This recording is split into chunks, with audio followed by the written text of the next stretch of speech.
For example, if we were to sin, we don't have to go to a priest and then he go get for some unblemished uh, sheep and cut it open and get a goat and pour the blood over it and let the goat go into the wilderness and that become the scapegoat. Because of Jesus Christ's death, burial, and resurrection, we don't have to go through that process anymore. We don't have to raise in a physical altar anymore.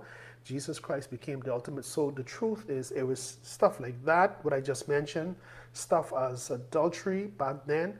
It was if you committed the physical act of adultery, then you were held accountable. Jesus amended that also. He says, but I say unto you, if you look upon a woman and lust in your heart, you didn't touch her, you're equal to the one who did the physical act. Then he came right back here to, it was said of old that a tooth for tooth. If a guy slapped you, well, you pimp slap him or her back. Jesus now comes along, he's amending it now. He says, well, you don't do that anymore. He says, instead, what you must do is you must bless those that are sending curses at you. Those who are sending witchcraft curses at you, bless them. Those who are talking evil about you, he said, pray for them. The same evil one who's sending the curses, if you were to bug them on the parts and they had nothing to eat and you're in a position to do it, then you feed them, then you give them some water to drink. Now, just to be clear here, I'm saying these things to you not as one who's just reiterating it from the Bible, but one who has lived it. One who has actually had to forgive people who has caused me my property. I've lost property.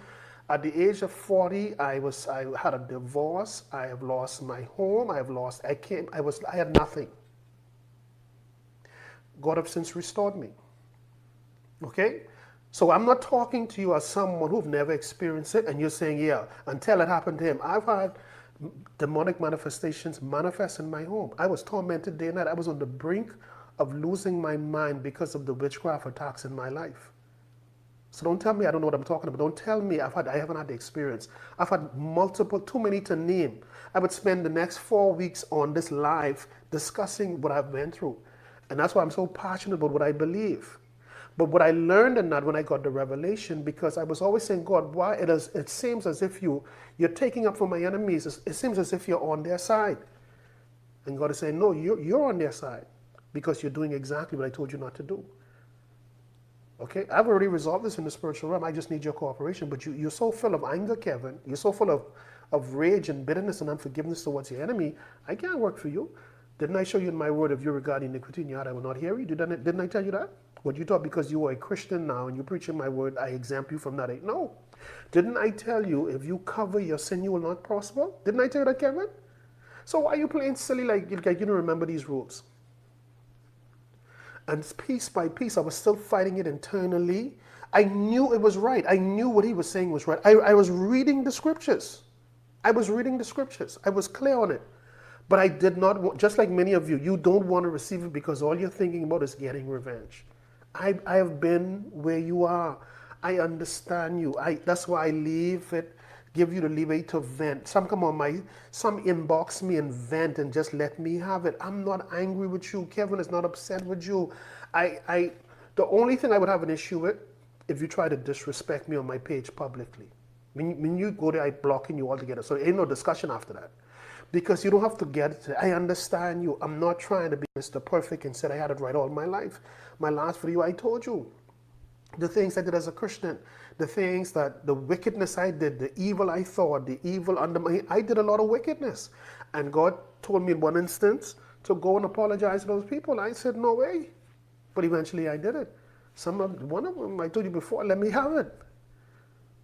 So what God was showing me was, Kevin, not only do you follow my rules, and now I'm leading to where we're going today, but you must remember, Kevin, when you were fornicating, when you were in the heart of committing a fornication, when you were in the heart of deceiving and lying, I didn't kill you. In fact, Kevin, there were people praying those same prayers against you. What if I had listened to them? Would you be here speaking to these people today? Would you be here spreading the revelations and teaching on the dreams and all of those gifts you had? Okay? None you were working in at that time because you were deep in your sin. You were deep in the pleasures of life. But the people that were praying, not only praying against you, but the witchcraft attacks that were supposed to kill you. Yes, you felt the brunt of it. Yes, you felt some heat from it. But the truth, the intent was to kill you. And they had every right to, Kevin. They were sending your life. But I stayed their hand. But now, Kevin, you're saved. And you're returning evil prayers that they're sending at you back to them when I have been sparing your life for the past 40 plus years. People, wake up. I'm trying to give you a different perspective. I'm trying to give you a different perspective. I know it's hard to receive. I'm not fighting you, believe you me. I'm not fighting you. It took me a while to get it, but I got it. I'm not trying to force this on you. I'm trying to get you to look at the bigger picture. Vengeance belongs to the Lord. He will repay. That's not your portfolio. Okay? Now, let me get into today's teaching. I want us to go to Matthew.